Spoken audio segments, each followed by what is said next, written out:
Our next guest is a very funny woman who helps to hydrate Harrison Ford in the very funny show Shrinking. Season 2 premieres next Wednesday on Apple TV+. Please welcome Jessica Williams.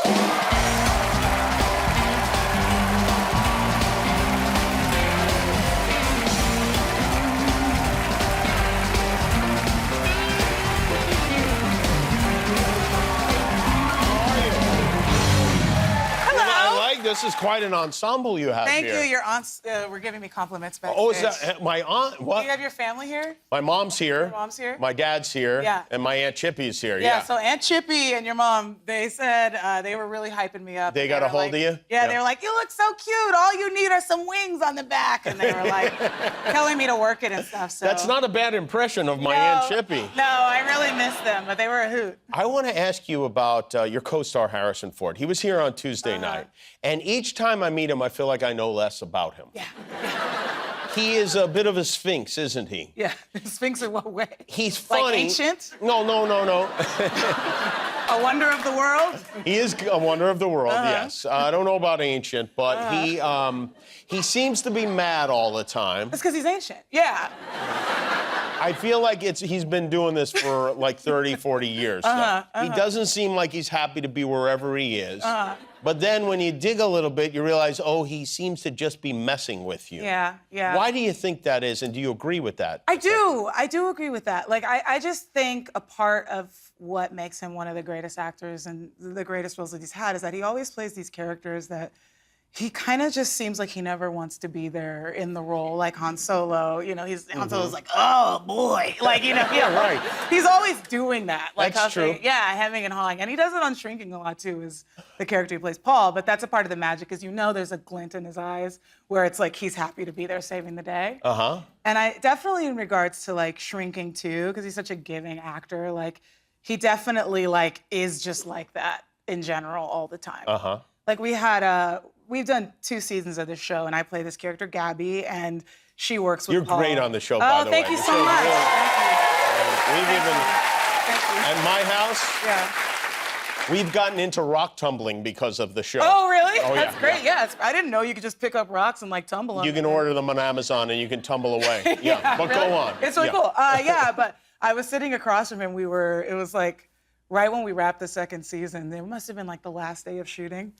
And he's looking at me, and we're like in between takes, and he's like, hey. And I was like, yeah? And he's like, I just realized something. And I was like, what is it? He was like, we've been working together for like 2 years. I was like, yeah. And he was like, and I don't know about you. I was like, yeah, you're telling me. And then he goes, what's your deal? And I was like, well, you want to know everything? He's like, sure, whatever. What do you like to do? And I was like, this is crazy. But even for that remarkable 5-minute conversation that we had. So you told him about you. I was stressed. Did you get anything out of him? Yeah, I get lots of stuff out of him. All right. He's always kind of telling us. I think he likes bird watching. Does he really? I think so. Are you sure? No, because sometimes when he talks to me, I just get scared and I don't listen. Are you friends? Like, now do you, like, call him, text him and stuff when you're not shooting together? No, I don't usually like to text people over 65. It's stressful to me. And so we do definitely have like a shrinking text. And whenever things light up, like if something's going on, he's like the person I don't want to hear from, in the whole chat. It's just stressful. There's too many ellipses. Sometimes the ellipses are commas. Like, for some reason, my mom, even when she texts me, she's like the most formal texter. So she texts me like daughter, telling you that I am on my way, I am en route, my ETA is 4:17, love, mother. And it's like, this is crazy. You like don't talk like that. Is she typing it or is she saying it into her phone? She's typing it, but she sounds more like your Aunt Chippy, to be honest. So it's really stressful. Wow, how about that? All right, well, that's a good policy. No text from anyone over 65. Don't want it, don't need it. You were a correspondent on The Daily Show for how long? About 5 years, I think. What years were you there? I don't remember. You don't remember, okay. Like maybe 2013, I want to say. And then you left and you started acting, and then you went back there earlier this year for just like a single show when Jon Stewart came back. Yeah, I got to go back to do the show with Jon Stewart. What was it like going back to that place where you once worked? It was really surreal. Like, I got hired for that job when I was in college. I was going to Cal State Long Beach, and I'm from here, and I got that job, and then I was like, oh, guess I'm gonna quit school. And I just left and moved to New York. And So that show became kind of like grad school for me. Like I learned so much on that show because I was working with all these writers, and it was really great. Like Jon had seen Shrinking, and he had tweeted this really nice thing that was like, just watching Jessica Williams on Shrinking, like love that talented human. And that really meant a lot to me. And I like got a chance to go back, and he said the most Jon Stewart thing to me ever, which was like, he was like, when you were on the show, I knew you had all this talent, and you were almost like Cyclops from X-Men, where you had like this laser beam thing where you could shoot it out and it like goes everywhere. He's like, but when I watch you on Shrinking, it's like seeing you have control of like your superpower, and you're like turning it on, turning it off. You have the goggles now. Yeah, I got the goggles. I was like, I think what you're saying is I'm doing like a tight job, right? It was really nice. So, Is Jon? Well, I know Jon is not. Yeah, Jon's getting pretty close. You're not going to be able to text with him anymore. absolutely, yeah. That's one of those like I just absolutely never want. But, yeah.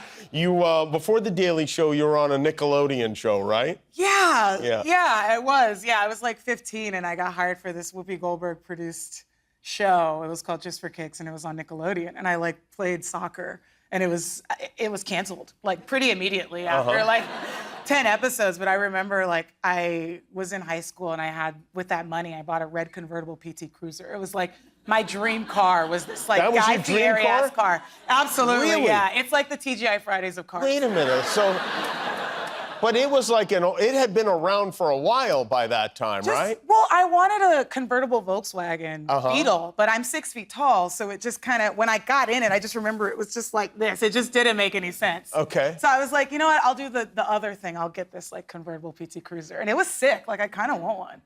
What color did you say it was? It was red. It was like red? Real like I was kind of about that life, whipping around, going in and out. Yeah, it was good. A lot of dads would pull up and be like, how's that going for you? I'd be like, it's pretty good. He's like, you get a lot of miles on it? I'd be like, no. Like 6. I want to listen to Michelle Branch. I don't know. Wow. Well, hey, you know what? I'm sure there are plenty of PT Cruisers available for sale at cars.com right now. I know. I really want to get one. Yeah, I think I want to get one. Wait for season 3. Season 2 of Shrinking premieres next Wednesday on Apple TV+. It's great to have you here. Jessica Williams. We'll be right back with Suki Waterhouse.